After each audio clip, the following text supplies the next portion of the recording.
This is Art 490, Art of Baroque, and uh, we're now in the French Baroque. Okay, this is George Delatour's The Fortune Teller. What we see here is a young man who's being taken by a bunch of like street criminals. In this case, it's gypsies, and the woman on the right is an old gypsy woman who's telling his fortune, and by doing so, he's distracting him. He's given her a coin. She's going to read his fortune here, and her accomplices, like this one in the back here, he's taking this medal on a chain, on a gold chain here, and on this side, he's being pickpocketed by this woman here, and an accomplice in the back there. You can see just her hand ready to take the purse out of his pocket. And so we have this little subterfuge going on where this person doesn't know what's going on and seems to be in a haughty sort of position, like he's a dandy, doesn't know what's going on, and so he looks sideways at this woman. So you have lots of direct eye contact here, and then this woman here, where you can see her eyes. She's making sure he's not looking while she's taking his stuff. So it's kind of a neat image. It's fun to look at and see someone being duped. And it is a genre of pictures within the normal genre pictures where you have scenes of everyday life. There's a sub group of those, of just this kind of scene, street scenes where someone's being taken. And it comes from Caravaggio. This is a Caravaggio. I didn't show it to you at the time. We were looking at Caravaggio, but he did in his younger days, before he did all those very dark, tenebristic pictures of religious scenes. He did these, or at least one of them. I don't know. He may have done more than one. But it's a young man also being taken. He's playing cards, and the cheat here has got cards behind his back, and his accomplice is looking at his cards and signaling what cards he has. There's a little backgammon board right back here. So it has all the features you think of as like the young Caravaggio, with the realism. Look at all the details, textures, costumes, expressions, all those things going on. And somehow, indirectly, I'm sure, because Delatour didn't go to Rome to study, so he got his Caravaggio characteristics secondhand. And if you look, there is a difference between this and actual Caravaggios in that the emphasis is more on the surface textures and patterns and color. Look back at Caravaggio's. It's not especially colorful, but there is a very strong play of dark and light pattern throughout the picture. And the lighting in the Delatour is relatively even throughout. There's not a lot of strong contrast, or not as much strong contrast. And there is a lot of very fine textures everywhere. If you look, he has made a lot of every texture. Like this does look like a Caravaggio face. There's faces like that within his, but the emphasis on these sorts of things, lots of lace and textures throughout.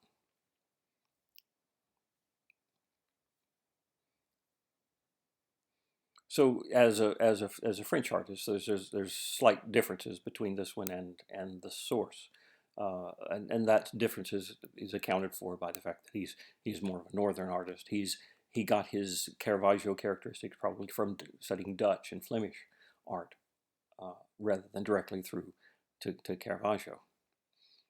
There's another interesting thing about this picture that I came across while I was doing research on it. That it's some people think it's a fake, and let's look at see how one discerns that. It happens that he, just like many of these Baroque artists we're looking at, was forgotten after his death. After 1700, after the period was over, many of those Dutch Golden Age artists and Flemish and let's see, Vermeer, Rembrandt, and Hals, or three I can think of off the top of my head who have this characteristic, but others also, the landscape painters were also in that category, and they were just forgotten and rediscovered later, usually in the 1800s. But Delatour wasn't even discovered or rediscovered until the early 1900s. And once he was discovered, and they said, oh, there was this artist named Delatour, and they started finding paintings and attributing to them to Delatour. It's possible that somebody created one, and that this may be one. I'm not sure. Well, let's look at the evidence here. This is a painting. It's a Dutch painting from the 1500s, 1525, named Van Cleve is the artist. It's a Madonna and Child. Looks very old compared to what we've been looking at. But just look at this section of paint. This is the carpet that's at the base of the picture here with a pattern on it. Look at that, and we're going to compare it to the carpet, this part of this woman's dress, the gypsy woman's dress. You put them side by side, you see that, well, these two dark leaves here correspond to the shapes of these leaves here. And this shape here is repeated, like mirror shape. These two here look like these two. These two birds look like these two. And these two little rabbit-looking shapes here look like this. So it's as if he took this section of carpet and put it onto this woman's dress. Now, conceivably, George Delatour could have done that. The why he would have used this painting, I don't know. This is a Dutch painting, or maybe it's a Flemish painting, but it's from over 100 years old at his time. So why? Or it's also possible he could have been referencing the actual carpet this is made from, like presumably the artist who made this was looking at a carpet to do this, and maybe that carpet still existed, or one very similar to it, and that George Delatour is copying that, and just by coincidence, it happens to be the same carpet as that one. There is a peculiarity also, is that these light and dark bands that go across, they're the result of a chair or a table that's laying shadows across, making horizontal bands across it. And in the Delatour, there's also horizontal bands going across it, which are unrelated to the actual pattern. So someone made the argument that because of this relationship between this and this, that this might be entirely a fabrication, something made by somebody so as to sell it as a Delatour, when in fact it wasn't. So I don't know. It could be genuine, or it could be a fake. But let's look at some that are genuine, in case that one isn't. This is a Delatour, which is more characteristic of his later style. And it's much more characteristic of what we think of as Caravaggios, and there's a very, very dark tenebrism and light coming in, picking out those forms out of the darkness. But in Delatour's case, the light source is in the picture. I don't think that ever occurs in a Caravaggio. Usually the light is coming from outside the picture. But Delatour often has a candle or a lamp, or in this case a torch, to illuminate the scene. So now we see that drama that comes from that. But his are not particularly dramatic in the sense that there's action going on. They're more quiet compared to Caravaggio's. This scene is Saint Sebastian being cared for by Irene, and we saw that same subject here.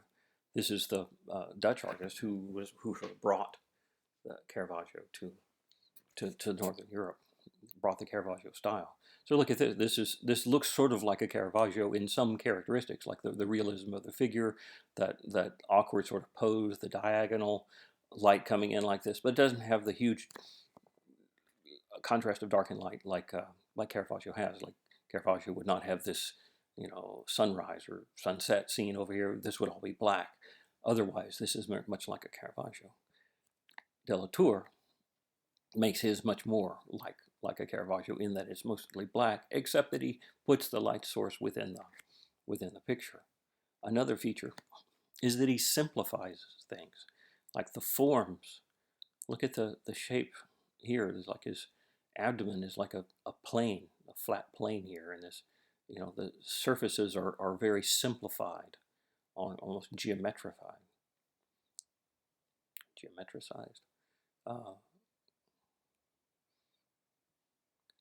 Not a lot of surface detail, mostly just turning everything into simple shapes.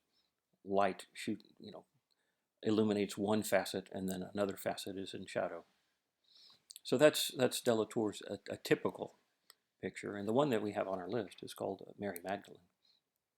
It has it's as if it were a portrait of Mary Magdalene sitting in a room in the dark, lit by this sort of oil lamp in a clear glass vessel, and she's just looking into the light, pondering it, holding a skull in her hand, which is a symbol of something to remind one of death.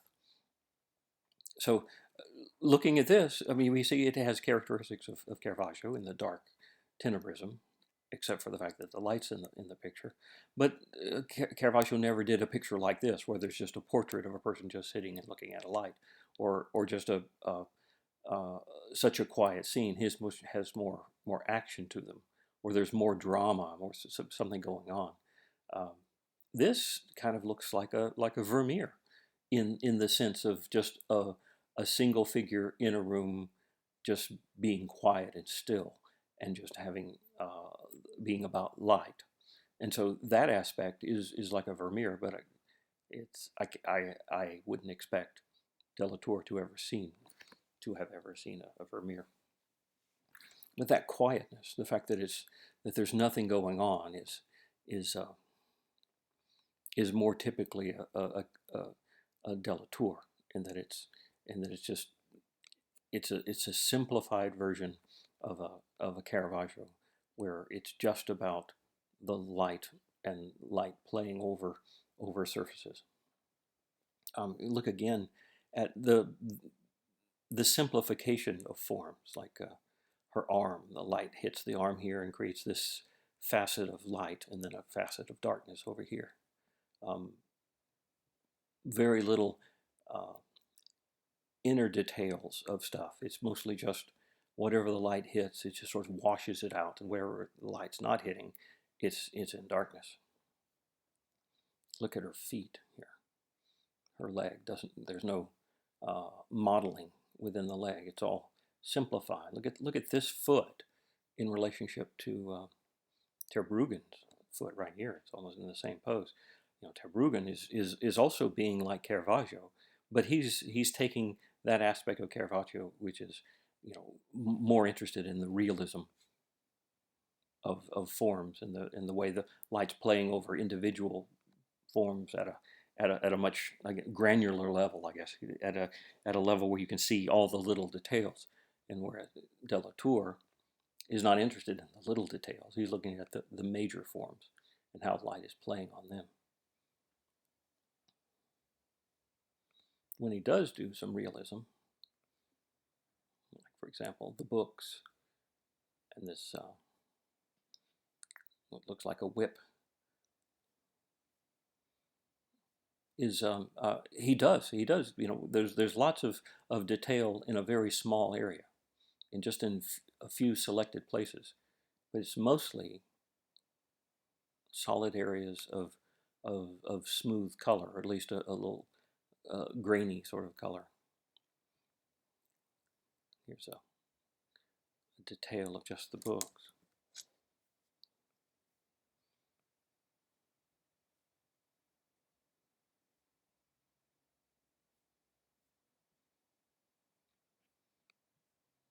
He did multiple versions of the same picture, and here's another version of that picture.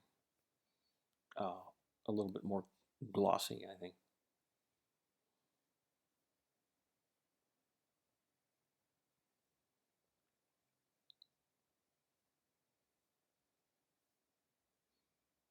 but the play of light and dark over surfaces is more extreme than a Vermeer.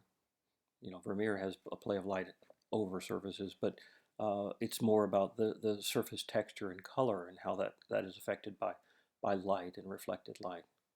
Whereas this is harsher in terms of the lighting, but is just as quiet in terms of the content, the subject.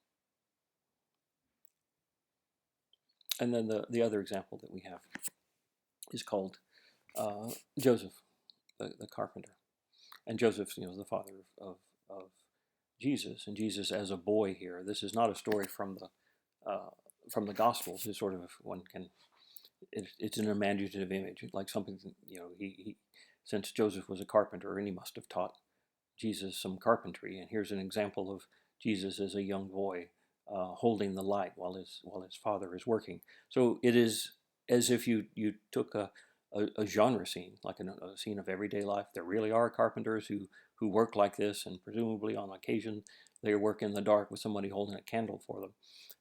So by giving it the extra level of meaning of a religious picture, it adds some value. It adds some interest besides just the fact that it's a genre work. Then you start looking at, well, what is he doing? He's drilling a hole in a piece of wood, and the wood seems to be kind of in a shape of a cross. So there's perhaps an extra meaning into what he's doing than just any old carpenter. But really, the main subject is how light affects things. So this is very much like a Caravaggio with a very dark background and just a few things picked out with the light. And the light source is in the picture. He's holding a candle. You can see he's even shown that the candle is illuminating his hand from the inside here. Very bright light right on his face, and just on a few places here, very close to the candle. But as you get farther away, it gets darker and darker, and just a few things get picked out to be seen. The realism on the places where the light is showing are very strong. Like you can see the details of the sandals, the texture of the leather, the forms of everything are very clear. Extraordinary bit of painting here. Let's look at the whole thing again. So this is one example of French Baroque figurative pictures. I have another example is from an artist named Nain, Nain. And as it happens, he's one of three brothers, and the three brothers worked together and painted pictures together, and there's no way of knowing which one painted what. If one painted some pictures and the others painted others, or they all painted some on all pictures, I don't know. Louis is the one that that had in your book, I think, is the who did this picture. So we'll think of him as Louis Le Nain, though it could easily have been Antoine or the other brother. But putting that aside, it's the three of them are considered as if they were one entity, sort of like the Limburg brothers. But anyway, you can see that it's very much like Caravaggio in the way of rendering. Dark background, light being picked out by a light source outside the picture, and there's real people, like as if the artist went out and got actual people to pose for him, and just ordinary people rather than idealistic looking people. And he has little genre stories. This one is some young people, young boys playing cards, and wearing sort of odd sort of costumes. This is very much like a Caravaggio, except almost all of the Caravaggios that are this sort of darkness are religious pictures rather than genre pictures, just ordinary everyday life scenes. So that was a typical sort of Le Nain, but the one that we have on our list is called the Peasant Family. It is an image of just what it says. It's as if the artist went into um, the home of a peasant family and just made an image of all of them. They just arrayed them out like a frieze across the picture and just made portraits all of them. But they're not idealized in any way. They're just as they were happening to be sitting or standing in the picture. Um, it is like a Caravaggio in that it has the tenebrism, lights coming in from the right in this case, like a perhaps from a window in the evening, light is pouring in, and it's making this wonderful play of light over the surfaces of everything. Similar to Delatour, except he doesn't have that simplified geometricized forms. Here, Nain is showing you all the surfaces that are complex, all the way light flows over all the fabrics and the wrinkles in the fabrics. But it illustrates the fact that these are poor people. They're wearing tattered clothes, and there's no color. It's all earthy looking, and these are people of the earth. And there's just so many of them, and it's just a clutter of things on the floor, a basket, um, a metal object that looks something like a pot with a long handle. There's a cat. There's an earthenware vessel um, with a lid. The children don't have shoes. There's a dog here. There's a fireplace. People standing in front of the fireplace, silhouetted against it. Um, Boys playing a flute, and the matriarch there sitting with looks like a glass of wine in a pitcher. But they're all not idealized. The only thing artificial, I would imagine, is the fact that they're arranged as a frieze across the surface. Otherwise, everybody is just sitting the way, if you just happen to walk in the room, this is the way they would be.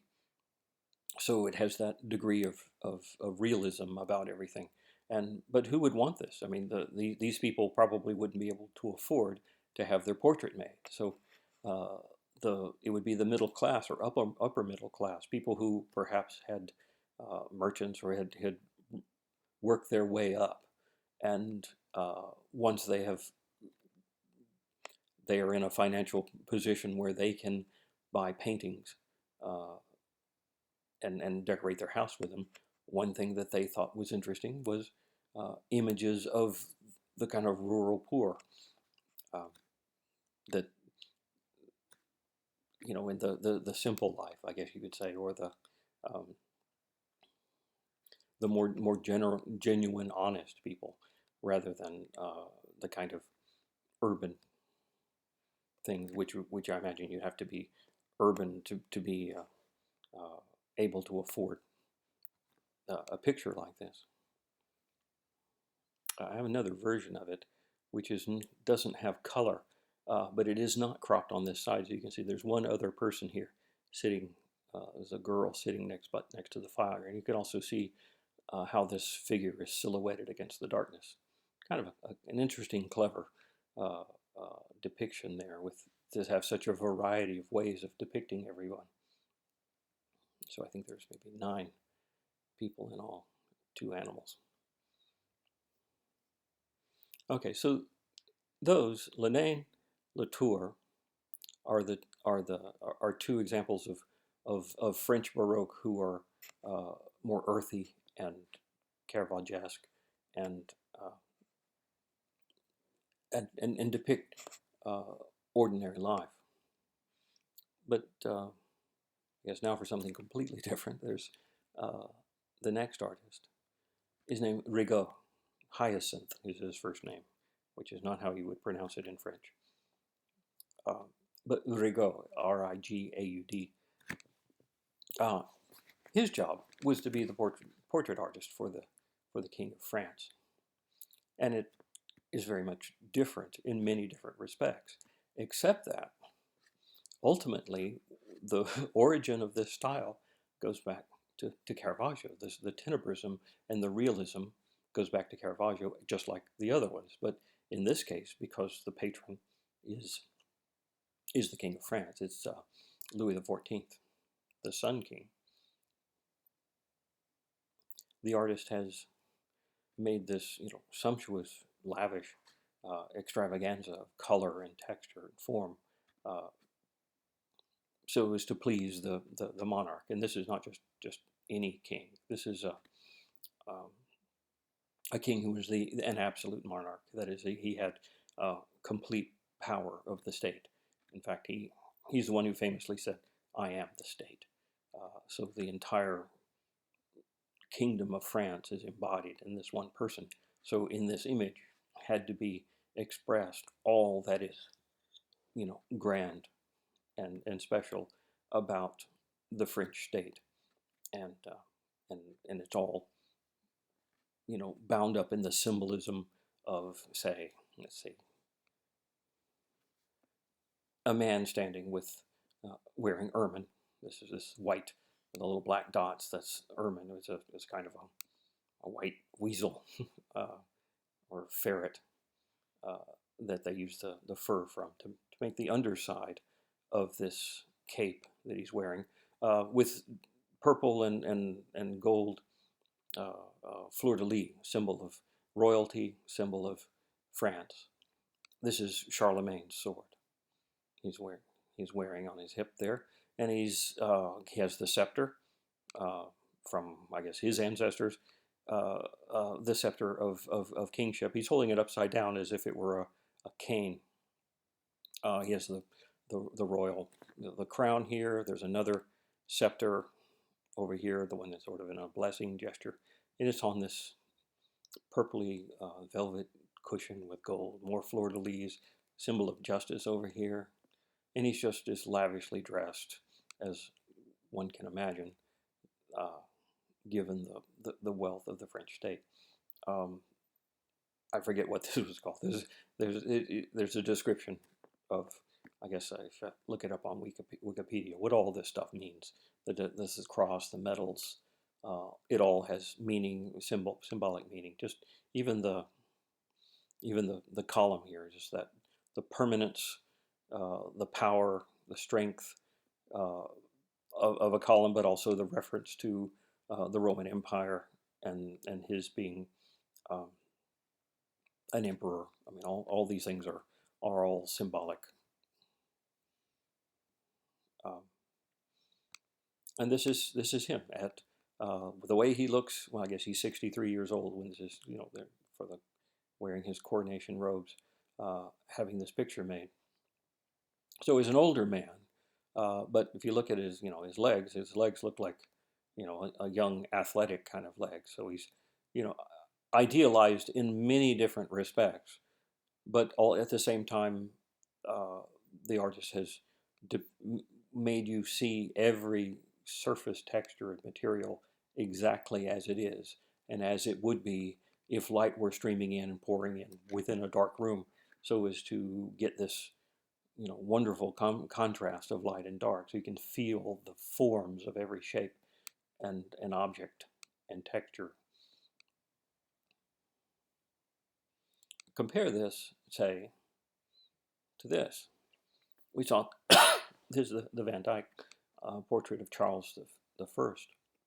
Same pose, also a king, but this is the English king. The English king is saying something different. He's projecting a different image. He's still regal in this sense, but he's out surveying his lands. It's much more natural looking image, more about wanting the way he wants people to see him, as opposed to the more formal portrait here, showing how same pose, scepter and everything, except here this is all about uh, expressing the power and the majesty of the French state. The artist Rigo was very prolific. He made lots and lots of pictures. He worked uh, for a long time for several different monarchs. Here's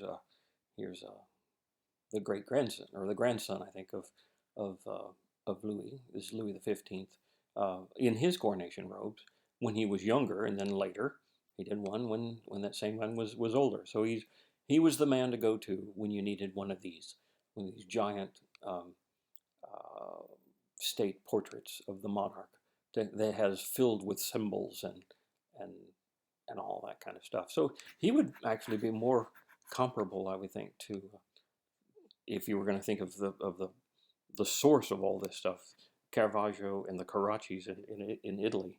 Much of it is like the Carraccis, that is, harkening back to the Renaissance and that idealism. When you look at his self-portrait, this is this is it's like a Caravaggio in terms of its tonality, but it's also like a Titian in that there's actually a Titian where a person is in a portrait where a man with his sleeve like this is in this pose. So he has, unlike the